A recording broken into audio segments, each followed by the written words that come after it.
तो हेलो बच्चों, welcome to अकेड Excel. तो आज हम स्टार्ट करने जा रहे हैं पी ब्लॉक का लेक्चर नंबर 3। पिछले लेक्चर की बात करें तो पिछले लेक्चर में हमने ऑक्सो एसेट्स के बारे में बात करी थी। ठीक है, ऑक्सो एसेट्स सारे ग्रुप्स की बात कर ली थी, किस तरीके से उनकी नेमिंग वगैरह की जाती है, ये सारा हमारा डिस्कशन हुआ था। ठीक है, आज हम कुछ कॉन्सेप्ट्स के बारे में पढ़ेंगे लेक्चर 3 में। तो सबसे पहला जो कॉन्सेप्ट हम पढ़ने वाले हैं आज वो है एक तो बैक बॉन्डिंग का कॉन्सेप्ट। ठीक है, पी पाई बैक बॉन्डिंग का कॉन्सेप्ट, उसके बाद पी पाई डी पाई बैक बॉन्डिंग का कॉन्सेप्ट। ये back bonding types of back bonding है। ठीक है, पी पाई एक टाइप की बैक बॉन्डिंग होती है, पी पाई डी पाई बैक बॉन्डिंग होती है। तो ये एक तरीके से सब टॉपिक है। ठीक है, ये दोनों क्या है, एक तरीके से सब टॉपिक है। उसके बाद नेक्स्ट जो कॉन्सेप्ट आज हम पढ़ेंगे वो है अपना हाइड्रोलाइसिस। ठीक है, हाइड्रोलाइसिस कॉन्सेप्ट आज हम पढ़ेंगे।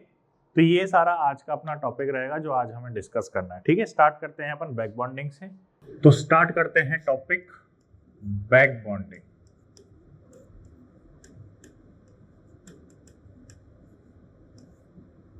ठीक है, अब बैक बॉन्डिंग में समझो होता क्या है, व्हाट इज बैक बॉन्डिंग। तो बैक बॉन्डिंग एक तरीके से एक एडिशनल बॉन्ड है, एक एडिशनल बॉन्ड है। It is an additional bond, ठीक है, additional bond formed between two covalently bonded atoms. ठीक है, दो ऑलरेडी जो कोवेलेंटली बॉन्डेड एटम्स है उनके बीच में ये बॉन्ड बनता है। ठीक है, अब चीज को समझो। जैसे मान लीजिए कि ये ए कोई एटम है और ये कोवेलेंटली बॉन्डेड है बी एटम से। ठीक है, अब इन दोनों के बीच में अगर मुझे एडिशनल बॉन्ड बनाना है तो आप ये बात जानते हो कि एक बॉन्ड बनाने के लिए मुझे एटलीस्ट 2 इलेक्ट्रॉन चाहिए। कितने इलेक्ट्रॉन चाहिए? 2 इलेक्ट्रॉन चाहिए। तो अगर इनके पास अगर एक एक इलेक्ट्रॉन और होता तो ये ऑलरेडी बॉन्ड बना चुके होते। ठीक है, लेकिन यानी कि ये कंडीशन तो पॉसिबल है नहीं, या ये कंडीशन अवेलेबल है नहीं कि इनके पास एक एक इलेक्ट्रॉन अवेलेबल हो। क्या पॉसिबिलिटी है कि इसके पास है लोन पेयर और इसके पास है वैकेंट ऑर्बिटल। क्या कहा मैंने कि इसके पास तो है वैकेंट ऑर्बिटल। क्या प्रेजेंट है इसके पास? Vacant orbital. और इसके पास क्या है? Lone pair. जब ये अपने लोन पेयर इस नेबरली वैकेंट ऑर्बिटल में डालता है, ठीक है, या डोनेट करता है, अपने लोन पेयर डोनेट करता है, तो यहाँ पर एक बॉन्ड फॉर्मेशन होती है। क्या? ए और बी। ठीक है, अब ए को इसने क्या किया, ए ने क्या किया, बी को इलेक्ट्रॉन दिया। ठीक है, तो इसी को कहा जाता है बैक बॉन्डिंग। ठीक है, तो यहां पर बैक बॉन्डिंग के लिए मस्ट कंडीशन क्या जनरेट हो रही है? मस्ट कंडीशन क्या जनरेट हो रही है? Must condition for back bonding,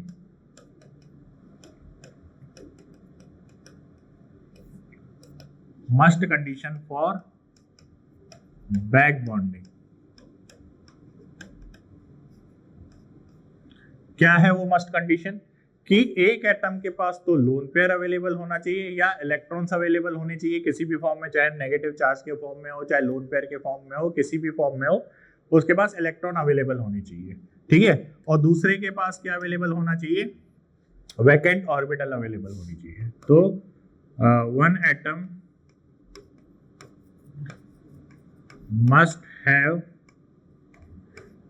pair of electron and other bonded atom must have vacant orbital।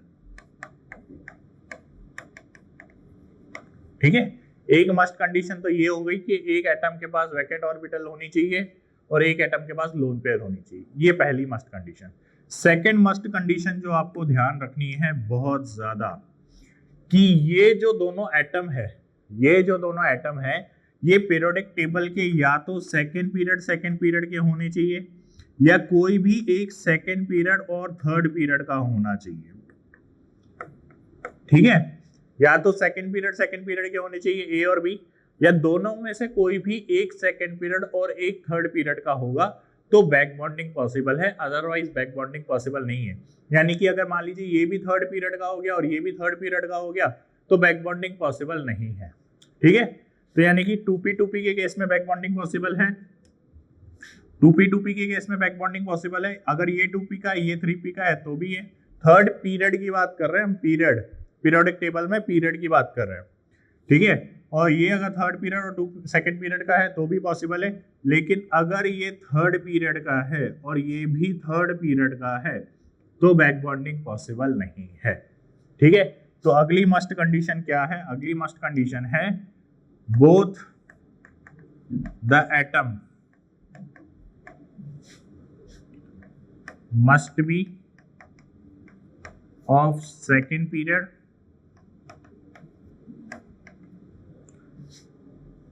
or one of the atom must be of second period and other must be of third period. ठीक है, या तो दोनों second period के होने चाहिए या दोनों में से एक कोई भी सेकंड और थर्ड पीरियड का होना चाहिए। ठीक है, तभी बैक बॉन्डिंग पॉसिबल है। अगर दोनों ही थर्ड पीरियड के हैं या फोर्थ पीरियड के हैं या 3p4 4p4 है, ठीक है, तो बैक बॉन्डिंग पॉसिबल नहीं है। तो ये मस्ट कंडीशन है बैक बॉन्डिंग की। ठीक है, एग्जाम्पल देखिए, एक एग्जाम्पल लेते हैं, एग्जाम्पल से चीज को समझते हैं। एग्जाम्पल लेते हैं हम BF3 का, एग्जाम्पल लेते हैं हम BF3 का। ठीक है, BF3 का एग्जाम्पल अब ध्यान से सुनो। BF3 का शेप कैसा होता है? BF3 का ट्राइगोनल प्लेनर शेप होता है। ये फ्लोरीन हो गया, ये फ्लोरीन हो गया और ये फ्लोरीन हो गया। इसके पास क्या लोन पेयर प्रेजेंट होते हैं? ऑफकोर्स इसके पास 3-3 लोन पेयर है। ठीक है, 3-3 लोन पेयर है। ठीक है, ये BF3 का स्ट्रक्चर। अब मुझे एक बात बताओ, बोरोन कौन सी फैमिली का है? बोरोन सेकंड पीरियड का है। ठीक है, वह पी ब्लॉक का है एंड सेकंड पीरियड का एलिमेंट है। फ्लोरीन कौन से ग्रुप का है या कौन से पीरियड का है? तो फ्लोरीन जो है वो अपने 17th ग्रुप का है एंड सेकंड पीरियड का एलिमेंट है। ठीक है, तो यानी कि यहाँ पर ये दोनों के दोनों जो हैं वो सेकंड पीरियड के एलिमेंट है। ठीक है, अब एक चीज देखो, यहां पर आप जानते हो कि बोरोन का ऑक्टेट कंप्लीट नहीं है, बोरोन के पास एक वैकेंट ऑर्बिटल अवेलेबल है। ठीक है, वैकेंट ऑर्बिटल अवेलेबल है। ठीक है, और बोरोन के फ्लोरीन के पास क्या अवेलेबल है? फ्लोरीन के पास लोन पेयर अवेलेबल है। ठीक है, फ्लोरीन के पास क्या अवेलेबल है? लोन पेयर अवेलेबल है। तो ये अपने लोन पेयर इस वैकेंट ऑर्बिटल में डोनेट कर सकता है, तो कर दिए। ठीक है, तो यहां पर स्ट्रक्चर क्या बनेगी? यहां पर स्ट्रक्चर बनेगी कुछ ऐसी, देखिए, ये बोरोन, ठीक है, ये फ्लोरीन, ये फ्लोरीन, ये फ्लोरीन, और इसकी जो वैकेंट ऑर्बिटल में लोन पेयर डोनेट हुए हैं उसकी वजह से यहाँ पर पार्शियल एक और बॉन्ड आ जाएगा। इसको इस तरीके से बनाते हैं,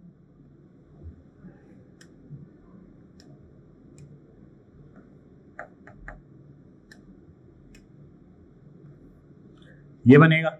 लेकिन एक माइंड में सवाल आता है कि सर सिर्फ इसी फ्लोरीन ने क्यों डोनेट किया? ये भी तो डोनेट कर सकता था, ये भी तो डोनेट कर सकता था। तो एक्चुअली यहाँ पर क्या होता है, जैसे रेजोनेंस आपने पढ़ा है, ठीक है, उसी तरीके से यहाँ पर भी एक बार ये फ्लोरीन डोनेट कर रहा है, फिर ये वापस ले लेगा तो ये फ्लोरीन डोनेट करेगा। ठीक है, फिर एक बार ये फ्लोरीन डोनेट करेगा, तो ऐसे चलता जाता है। ठीक है, तो यहाँ पर एक तरीके से इस टाइप की रेजोनेटिंग स्ट्रक्चर्स टाइप बन सकती है। आप ऐसे भी बना सकते हो, ये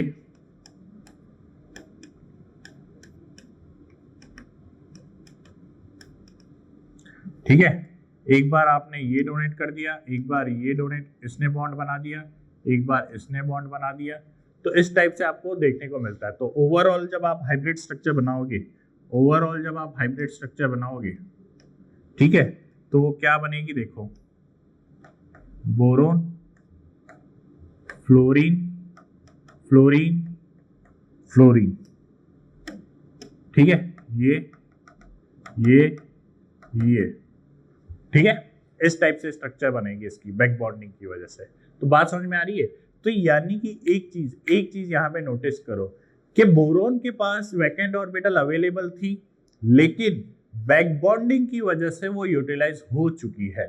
इस पॉइंट को अभी ध्यान रखना, ये क्या मतलब समझा रहा है यहाँ पे, इसको हम आगे काम करेंगे, ठीक है, आगे यूज करेंगे इसको। अभी आपको ये स्टेटमेंट ध्यान रखना है कि मॉलिक्यूल के पास वैकेंट ऑर्बिटल तो अवेलेबल थी, लेकिन बैक बॉन्डिंग की वजह से वो यूज हो चुकी है, ठीक है। और यहाँ पे ये सेकेंड पीरियड है और ये बोरोन भी सेकेंड पीरियड का एलिमेंट है, इसीलिए यहाँ पे बैक बॉन्डिंग बहुत बेटर हुई है, बहुत अच्छी हुई है, ठीक है।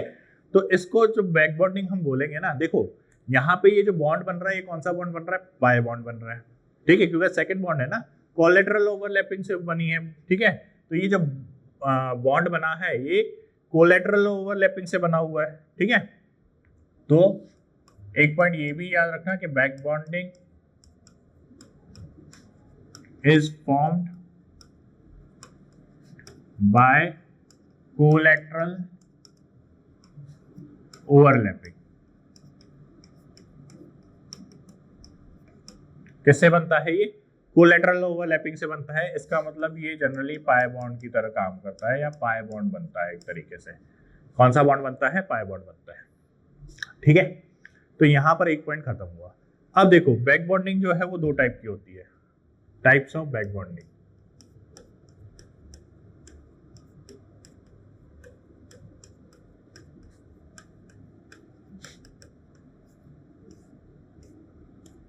अभी मैंने आपको बैक बॉन्डिंग बताई है क्या होती है, और फिर टाइप्स ऑफ बैक बॉन्डिंग हम पढ़ रहे हैं। ये होती है हमारी बैक बॉन्डिंग, ठीक है, ये क्या होती है, बैक बॉन्डिंग। अब चीज को समझो, types of back bonding. Types of back bonding देखो दो टाइप की बैक बॉन्डिंग होती है, एक तो होती है पी पाई बैक बॉन्डिंग,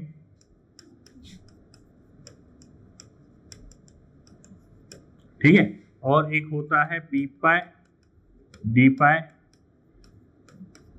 बैक बॉन्डिंग, ठीक है। एक तो पी पाई बैक बॉन्डिंग और एक पी पाई डी पाई बैक बॉन्डिंग।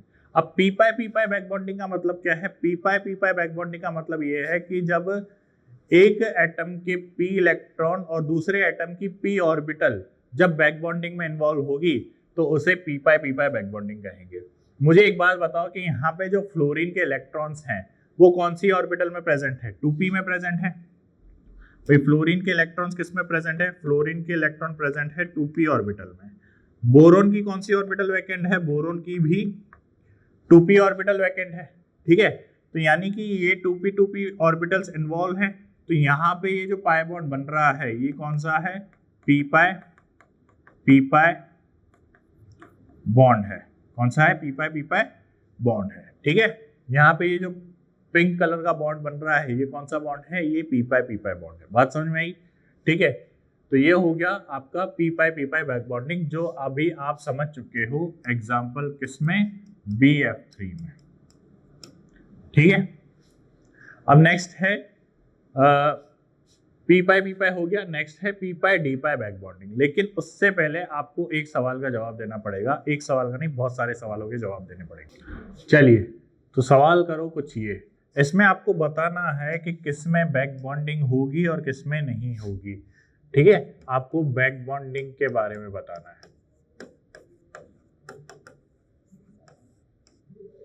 तो किसमें बैक बॉन्डिंग होगी, तो पहला वाला केस है BCl3। देखो बैक बॉन्डिंग के लिए आपको क्या बातें ध्यान रखनी है, मस्ट कंडीशन है कि दोनों जो है एक के पास वैकेंट ऑर्बिटल होनी चाहिए और एक के पास क्या होना चाहिए, लोन पेयर होना चाहिए। दूसरी मस्ट कंडीशन है कि दोनों जो एलिमेंट है या तो दोनों के दोनों सेकेंड पीरियड के एलिमेंट होने चाहिए, या दोनों में से एक थर्ड पीरियड का एलिमेंट और एक सेकेंड पीरियड का एलिमेंट होना चाहिए, ठीक है। तो इसी दो कंडीशन को ध्यान में रखते हुए हमें ये क्वेश्चन करने हैं कि किसमें बैक बॉन्डिंग होगी या किसमें नहीं होगी। तो पहली चीज देखो कि बोरोन के पास क्या है, वैकेंट ऑर्बिटल अवेलेबल है, ठीक है। तो वैकेंट ऑर्बिटल अवेलेबल है। क्लोरीन के पास क्या है, लोन पेयर भी अवेलेबल है, यानी कि दोनों, और ये सेकेंड पीरियड का है एंड थर्ड पीरियड का है, ये भी चलेगा। तो यानी कि BCl3 में ये तीनों कंडीशन फुलफिल्ड हो रही है, बैक बॉन्डिंग होगी। ठीक है। BF3 में क्या है, BF3 तो अभी देखा था सेकेंड पीरियड का एलिमेंट है, फ्लोरीन भी सेकेंड पीरियड का एलिमेंट है, बोरोन के पास वैकेंट ऑर्बिटल अवेलेबल है, फ्लोरीन के पास लोन पेयर अवेलेबल है। ठीक है, और दोनों सेकेंड पीरियड के एलिमेंट है, यानी कि बैक बॉन्डिंग होगी। ठीक है। इस केस में देखो, यहाँ बोरोन के पास वैकेंट ऑर्बिटल अवेलेबल है, ब्रोमीन के पास लोन पेयर भी अवेलेबल है, लेकिन बोरोन सेकेंड पीरियड का एलिमेंट है एंड ब्रोमीन जो है वो फोर्थ पीरियड का एलिमेंट है, यानी कि ये कंडीशन बैक बॉन्डिंग को सेटिस्फाई नहीं करती, यानी कि यहाँ पर बैक बॉन्डिंग नहीं होगी। ठीक है, बैक बॉन्डिंग हम कंसिडर नहीं करेंगे। बात समझ में आ रही है। नेक्स्ट BI3 में क्या है, बोरोन के पास क्या अवेलेबल है, वैकेंट ऑर्बिटल अवेलेबल है, आयोडीन के पास लोन पेयर भी अवेलेबल है, लेकिन यहाँ पे बोरोन सेकेंड पीरियड का है एंड आयोडीन फिफ्थ पीरियड का है, जो कि सिग्निफिकेंट नहीं है या कंडीशन सेटिस्फाई नहीं कर रहा फॉर बैक बॉन्डिंग, यानी कि यहाँ पर इस वाले केस में भी बैक बॉन्डिंग पॉसिबल नहीं है। एल्यूमिनियम कौन से पीरियड का एलिमेंट है, एल्यूमिनियम थर्ड पीरियड का एलिमेंट है। ठीक है, एंड क्लोरीन भी क्या है, थर्ड पीरियड का एलिमेंट है। तो यहाँ पे वैकेंट ऑर्बिटल एल्यूमिनियम के पास अवेलेबल है, क्लोरीन के पास लोन पेयर अवेलेबल है, लेकिन दोनों के दोनों जो है वो थर्ड पीरियड के एलिमेंट है, जो सेटिस्फाई नहीं करता बैक बॉन्डिंग की कंडीशन को, तो इसीलिए यहाँ पर बैक बॉन्डिंग नहीं होगी। बात समझ में आ रही है। चलिए, यहाँ पे एल्यूमिनियम के पास वैकेंट ऑर्बिटल अवेलेबल है, फ्लोरीन के पास लोन पेयर अवेलेबल है। ठीक है, और ये एल्यूमिनियम थर्ड पीरियड का एलिमेंट है, फ्लोरीन जो है वो सेकंड पीरियड का एलिमेंट है, जो कि कंडीशन को सेटिस्फाई कर रहा है, यानी कि बैक बॉन्डिंग होगी। फिर एल्यूमिनियम के पास वैकेंट ऑर्बिटल है, ब्रोमीन के पास लोन पेयर अवेलेबल है, लेकिन ब्रोमीन और एल्यूमिनियम थर्ड पीरियड का एलिमेंट है और ब्रोमीन जो है वो फोर्थ पीरियड का एलिमेंट है, यानी कि ये कंडीशन जस्टिफाई नहीं होती फॉर बैक बॉन्डिंग, यानी कि इसमें बैक बॉन्डिंग नहीं होगी। समझ में आ रहा है। ठीक है, इसी तरीके से बाकी सारे ऑप्शंस भी देखने हैं। ठीक है, अब मैं एक एक करके नहीं बता रहा। ये आयोडीन बहुत ज़्यादा एक्सेसिव फिफ्थ पीरियड का एलिमेंट है, यानी कि यहाँ पे बैक बॉन्डिंग नहीं होगी। यहाँ पे सिलिकॉन के पास और इसके पास लोन पेयर ही अवेलेबल नहीं है, बैक बॉन्डिंग नहीं होगी। नाइट्रोजन के पास लोन पेयर है, लेकिन हाइड्रोजन के पास वैकेंट ऑर्बिटल नहीं है, तो बैक बॉन्डिंग नहीं होगी। नाइट्रोजन के पास लोन पेयर है, फ्लोरीन के पास भी लोन पेयर है, लेकिन दोनों के पास ऑर्बिटल नहीं है, तो यहाँ पे ऑर्बिटल अवेलेबल नहीं है, तो इसलिए बैक बॉन्डिंग भी नहीं होगी। बात समझ में आ रही है। NCl3 की बात करते हैं तो नाइट्रोजन सेकेंड पीरियड का एलिमेंट है, क्लोरीन थर्ड पीरियड का एलिमेंट है, नाइट्रोजन के पास लोन पेयर है, क्लोरीन के पास 3d ऑर्बिटल अवेलेबल है, यानी कि बैक बॉन्डिंग हो जाएगी। ठीक है, NBr3 में बैक बॉन्डिंग नहीं होगी, क्योंकि ब्रोमीन जो है वो फोर्थ पीरियड का एलिमेंट चला गया। PCl3 में फॉस्फोरस के पास भी लोन पेयर है, क्लोरीन के पास भी लोन पेयर है, और दोनों थर्ड पीरियड के एलिमेंट है। थर्ड पीरियड एलिमेंट है, इसलिए बैक बॉन्डिंग नहीं होगी। फॉस्फोरस के पास लोन पेयर है, फ्लोरीन के पास भी लोन पेयर है, बैक बॉन्डिंग नहीं होगी। ठीक है, तो ये केस हो गया हमारा बैक बॉन्डिंग का। बात समझ में आई। ठीक है, तो अब बैक बॉन्डिंग का अगर मैं ऑर्डर की बात करूं, देखो बैक बॉन्डिंग में पी पाई बैक बॉन्डिंग में बात करूं, तो बैक बॉन्डिंग का ऑर्डर जब आप बात करोगे तो 2p 2p 2p 3p, ठीक है, then 3p 3p, then 3p 4p, and then 4p 4p। ये ऑर्डर रहेगा बैक बॉन्डिंग की स्ट्रेंथ का। ठीक है, स्ट्रेंथ ऑफ बैक बॉन्डिंग।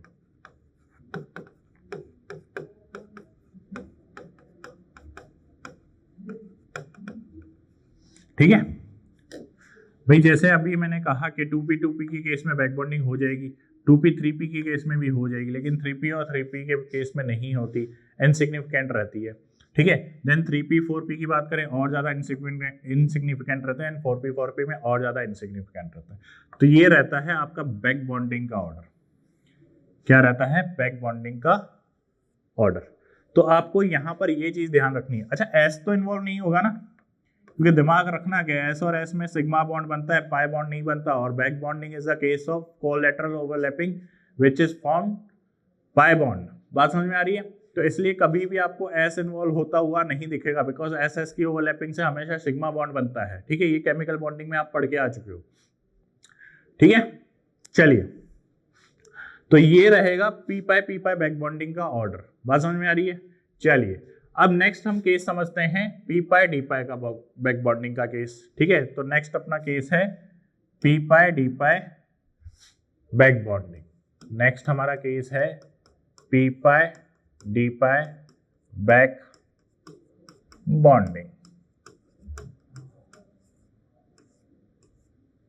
ठीक है, नेक्स्ट अपना केस है पी पाई डी पाई बैक बॉन्डिंग। ठीक है, अब पी पाई डी पाई बैक बॉन्डिंग का केस अगर हम समझे तो इसमें सबसे अच्छा एग्जांपल है हमारे पास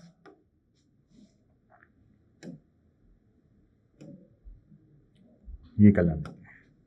सबसे अच्छा एग्जांपल है हमारे पास BCl3। BCl3 का अगर मैं स्ट्रक्चर बनाऊं वो भी कुछ इस तरीके से होगा। ठीक है, BCl3 का स्ट्रक्चर कुछ इस तरीके से होगा। ठीक है, तो आप बताइए कि क्लोरीन जो है वो आप अच्छे से जानते हो कि सेकेंड पीरियड का एलिमेंट है या थर्ड पीरियड का एलिमेंट है?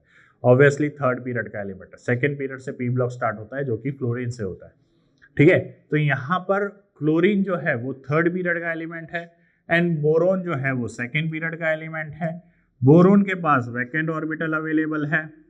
ठीक है, क्लोरीन के पास लोन पेयर अवेलेबल है। तो जब ये लोन पेयर अपने डोनेट कर सकता है, तो यहां पर बैक बॉन्डिंग का फॉर्मेशन हो सकता है। ठीक है, बैक बॉन्डिंग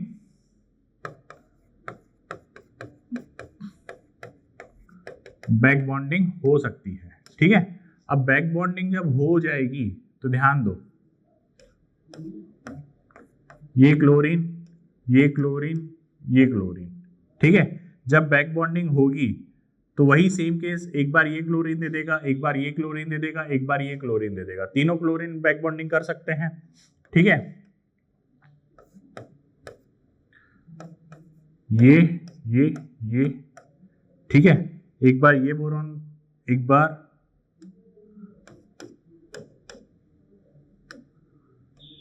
ये क्लोरीन दे देगा।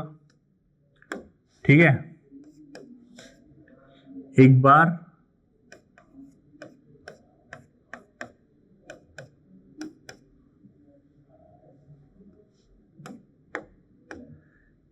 ये क्लोरीन दे देगा। तो यहां पर समझो कि एक बार ये क्लोरीन अपने लोन पेयर जो है वैकेंट ऑर्बिटल में ट्रांसफर कर रहा है, एक बार ये क्लोरीन वैकेंट ऑर्बिटल में ट्रांसफर कर रहा है, एक बार ये वैकेंट ऑर्बिटल में अपने लोन पेयर ट्रांसफर कर रहा है। यानी कि बारी बारी अपने लोन पेयर जो है वो ट्रांसफर करते रहते हैं। इसकी वजह से जो हाइब्रिड स्ट्रक्चर बनेगी, वो कुछ इस तरीके से बनेगी।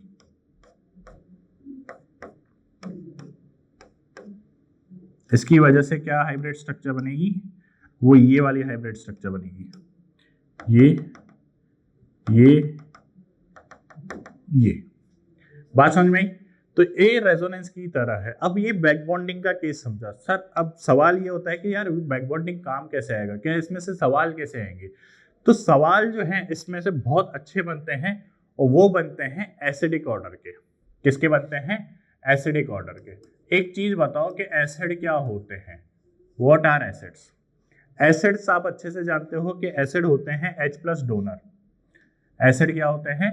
H+ donor. ठीक है, या फिर लोन पेयर या इलेक्ट्रॉन एक्सेप्टर। क्या होते हैं? इलेक्ट्रॉन एक्सेप्टर होते हैं, या तो लोन पेयर या इलेक्ट्रॉन एक्सेप्टर होते हैं जनरली। अब एक चीज बताओ, एक चीज को समझो कि जब बैक बॉन्डिंग हो रही है तो इनके पास वैकेंट जो ऑर्बिटल है वो तो यूटिलाइज हो रही है, यानी कि अब ये लोन पेयर एक्सेप्ट नहीं कर पाएंगे, या यूं कह लो कि इलेक्ट्रॉन एक्सेप्ट करने की जो टेंडेंसी है वो कम हो जाएगी, क्योंकि इनकी लोन पेयर, इनकी जो ऑर्बिटल है वो तो यूटिलाइज हो गई है। बात समझ में आ रही है? तो अगर इसका मतलब मैं ये कह सकता हूं कि अगर बैक बॉन्डिंग बढ़िया है तो इलेक्ट्रॉन अगर बैक बॉन्डिंग अच्छी हो रही है तो उनकी इलेक्ट्रॉन की एक्सेप्ट करने की टेंडेंसी कम हो रही है, यानी कि वो एसिडिक ऑर्डर कम शो कर पाएंगे, एसिडिक स्ट्रेंथ कम हो रही है। बात समझ में आ रही है? एसिडिक स्ट्रेंथ क्या हो रही है? कम हो रही है, इनवर्सली प्रोपोर्शनल। बैक बॉन्डिंग बढ़िया तो एसिडिक स्ट्रेंथ कम, ठीक है, क्योंकि ऑर्बिटल यूटिलाइज हो रही है। बात समझ में आ रही है? तो इसीलिए अगर मैं एग्जांपल की बात करूं, जैसे BF3, BCl3, BBr3 और BI3। अब एग्जामिनर आपसे सवाल ये नहीं पूछेगा कि किसमें अच्छी बैक बॉन्डिंग हो रही है और किसमें खराब बैक बॉन्डिंग हो रही है, वो आपसे पूछेगा कि इसमें एसिडिक ऑर्डर बताओ, ठीक है, कंपेयर एसिडिक स्ट्रेंथ। तो अब आप जानते हो कि यहां पर बैक बॉन्डिंग बढ़िया हो रही है क्योंकि सेकंड पीरियड एलिमेंट है, तो एसिडिक स्ट्रेंथ सबसे कम होगी क्योंकि इसकी ऑर्बिटल तो यूटिलाइज हो चुकी है ना। तो यानी कि लोन पेयर एक्सेप्ट करने की टेंडेंसी बहुत कम है, तो यानी कि ऑर्डर कुछ इस तरीके से चलेगा, बैक बॉन्डिंग से जस्ट इनवर्स ऑर्डर चलेगा। बात समझ में आ रही है? एक और एग्जांपल लो, एक और एग्जांपल लेते हैं, जैसे for example BeF2, BeCl2, BeBr2 and BeI2, ठीक है। इस एग्जांपल में देखिए यहां पर भी इस वाले केस में सेकंड पीरियड एलिमेंट है और उसके बाद भी वैकेंट ऑर्बिटल अवेलेबल है, तो यानी कि यहां पर तो बैक बॉन्डिंग बढ़िया हो रही है, यहां पर बैक बॉन्डिंग बढ़िया हो रही है और यहां पर बैक बॉन्डिंग खराब हो रही है, ठीक है। क्यों? क्योंकि यहाँ पे बेरिलियम सेकंड पीरियड का एलिमेंट है और आयोडीन जो है वो फिफ्थ पीरियड का एलिमेंट है, ठीक है। तो अब यहाँ पे बैक बॉन्डिंग खराब तो एसिडिक स्ट्रेंथ बढ़िया, क्योंकि लोन पेयर बेरिलियम की जो वैकेंट ऑर्बिटल है वो लोन पेयर जो है वो आसानी से एक्सेप्ट कर पाएगी, तो यहाँ पर एसिडिक स्ट्रेंथ कुछ इस तरीके से काम करती है। बात समझ में आ रही है? ठीक है। फिर उसके बाद एक और एग्जाम्पल है, देखो अगर मैं ये वाला एग्जाम्पल लूँ, ध्यान से समझना, CH3OH और SiH3OH, इन दोनों में कौन जो है वो एसिडिक स्ट्रेंथ ज्यादा रखता है, फर्स्ट या सेकंड? ठीक है, फर्स्ट या second, which is most acidic? Compare acidic order, compare acidic strength, बताइए कौन एसिडिक स्ट्रेंथ ज्यादा रखता है? देखिए, ठीक है, वीडियो को पॉज करना और जवाब देना पहले तो। आप इस केस में देखिए, इस केस में यहां पर बैक बॉन्डिंग पॉसिबल है, लोन पेयर जो है सिलिकॉन को अपने इलेक्ट्रॉन दे सकते हैं because silicon has vacant orbital, silicon has vacant orbital, तो इसीलिए यहां पर आपको कुछ इस तरह के कैरेक्टर भी देखने को मिलेंगे कि यहाँ पर ये इलेक्ट्रॉन अपने डोनेट कर रहा है, जिसकी वजह से ऑक्सीजन पे पाई चार्ज प्लस चार्ज क्रिएट हो रहा है। कौन सा चार्ज क्रिएट हो रहा है? प्लस चार्ज क्रिएट हो रहा है, जिसकी वजह से ये H प्लस जो है वो फटाफट देगा और ये H प्लस फटाफट नहीं निकलेगा। That's why silicon hydroxide is more acidic then methanol. बात समझ में आ रही है? या मिथाइल हाइड्रोक्साइड। तो यहाँ पर आपको यहाँ पर क्या देखना है कि बैक बॉन्डिंग हो रही है और यहाँ पर बैक बॉन्डिंग नहीं हो रही है क्योंकि वैकेंट ऑर्बिटल अवेलेबल नहीं है, ठीक है। तो इस तरीके से यहाँ पे सारा खेल होता है, बैक बॉन्डिंग से हम एसिडिक ऑर्डर इस तरीके से कंपेयर करते हैं। अब एक और केस कि बैक बॉन्डिंग से और किस चीज पे फर्क पड़ता है, तो बैक बॉन्डिंग से हाइब्रिडाइजेशन पर भी फर्क पड़ता है। तो अगला टॉपिक है अपना हाइब्रिडाइजेशन।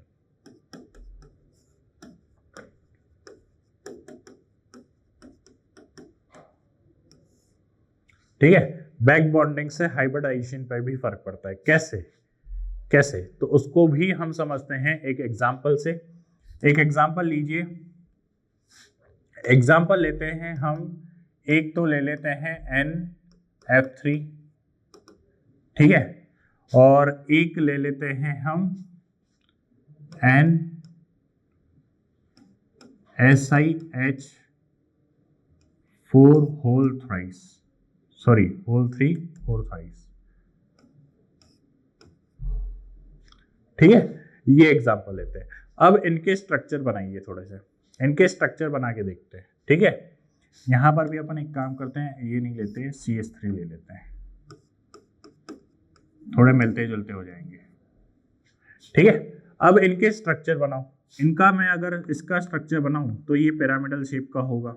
ठीक है, ये CH3 हो गया, ये CH3 हो गया, और ये CH3 हो गया।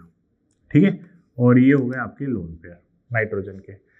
वहीं मैं इसका स्ट्रक्चर बनाऊं तो ये नाइट्रोजन के लोन पेयर हो गए, यहाँ पर ये SiH3 हो गया, ये SiH3 हो गया, और ये SiH3 हो गया। ठीक है, ये हो गई कहानी। ठीक है, ये हो गया। अब इस केस में देखो, इसके पास लोन पेयर तो अवेलेबल है, इसके पास लोन पेयर तो अवेलेबल है, लेकिन बैक बॉन्डिंग पॉसिबल नहीं है क्योंकि वैकेंट ऑर्बिटल अवेलेबल नहीं है। यानी कि लोन पेयर तो है लेकिन वैकेंट ऑर्बिटल अवेलेबल नहीं है, इसलिए बैक बॉन्डिंग नहीं होगी। तो इसमें जब हाइब्रिडाइजेशन की बात करेंगे हम, हाइब्रिडाइजेशन है इसकी sp3। ठीक है, शेप की अगर हम बात करेंगे तो शेप है इसका टेट्राहेड्रल। ठीक है, टेट्राहेड्रल इसका शेप है या ज्योमेट्री है। ठीक है, दोनों ज्योमेट्री और शेप दोनों इसके टेट्राहेड्रल है। इस केस में देखिए, इस केस में सिलिकॉन के पास 3d ऑर्बिटल अवेलेबल है और नाइट्रोजन के पास लोन पेयर अवेलेबल है। यानी इस केस में लोन पेयर भी अवेलेबल है और वैकेंट ऑर्बिटल भी अवेलेबल है, और सेकेंड पीरियड और थर्ड पीरियड को भी सेटिस्फाई कर रहा है। नाइट्रोजन सेकेंड पीरियड का एलिमेंट है, सिलिकॉन थर्ड पीरियड का एलिमेंट है। यानी कि इस केस में बैक बॉन्डिंग हो जाएगी। बैक बॉन्डिंग क्या हो जाएगी? हो जाएगी। ठीक है, बैक बॉन्डिंग पॉसिबल है।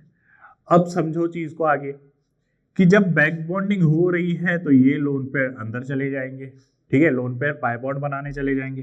तो जब ये पाई बॉन्ड बनेगा, जब ये पाई बॉन्ड बनेगा तो ध्यान से देखिए, क्या ये स्ट्रक्चर कुछ इस तरीके से दिखेगी? SiH3 SiH3 SiH3। ठीक है, और ये अब यानी कि यहां पर लोन पेयर तो है नहीं। अब हाइब्रिडाइजेशन अगर निकालोगे, हाइब्रिडाइजेशन जब निकालोगे तो हाइब्रिडाइजेशन क्या आएगी? 3 सिग्मा बॉन्ड आएंगे सर। 3 सिग्मा बॉन्ड आएंगे तो हाइब्रिडाइजेशन क्या होगी? sp2। तो इसकी हाइब्रिडाइजेशन क्या होगी? sp2। और शेप क्या होगा? शेप होगा इसका trigonal planar. Trigonal planar.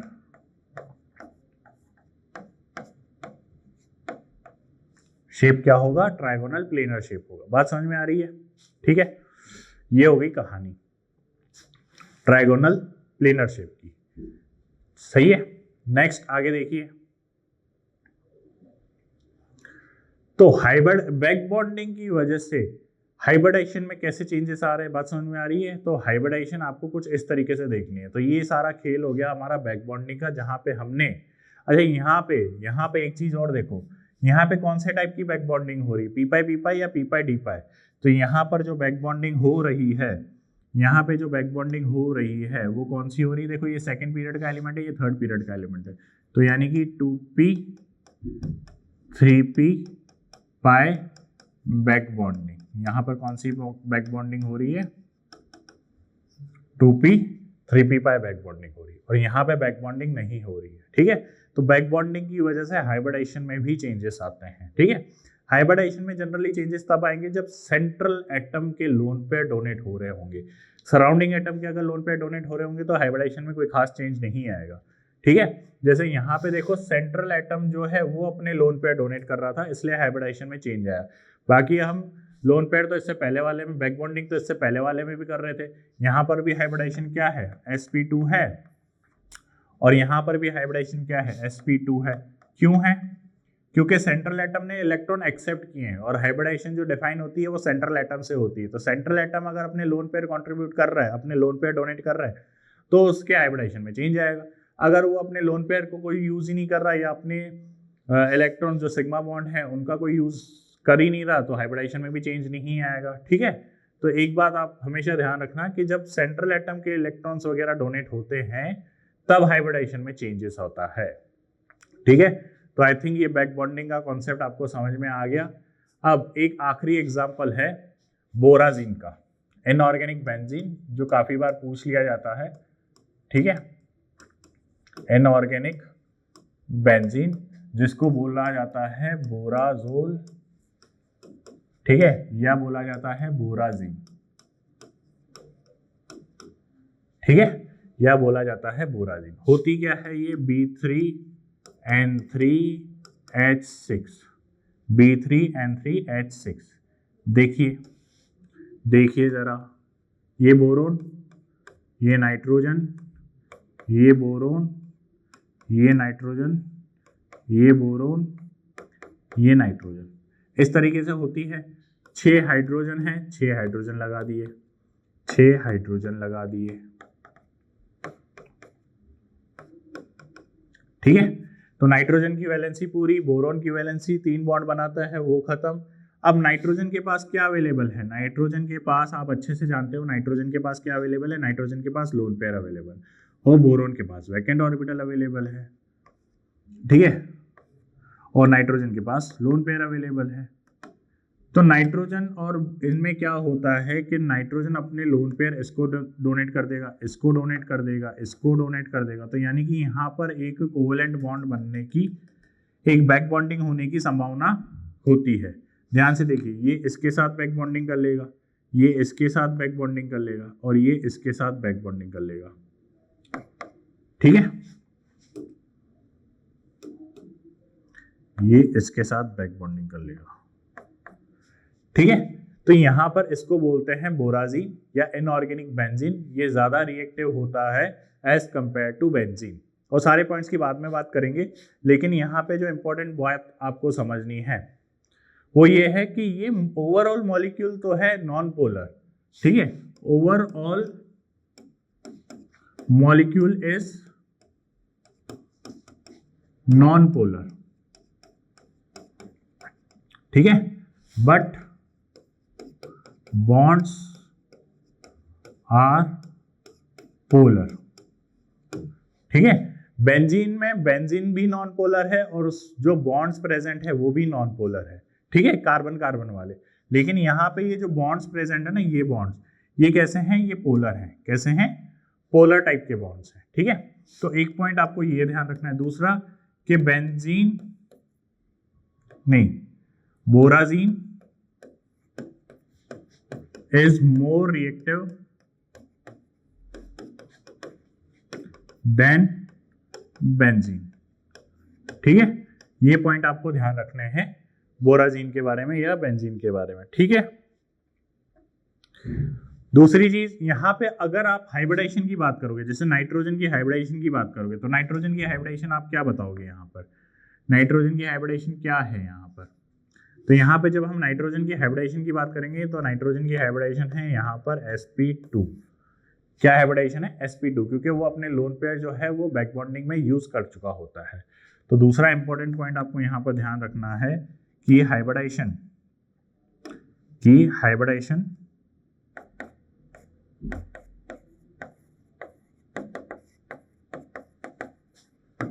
Of nitrogen in बोराजीन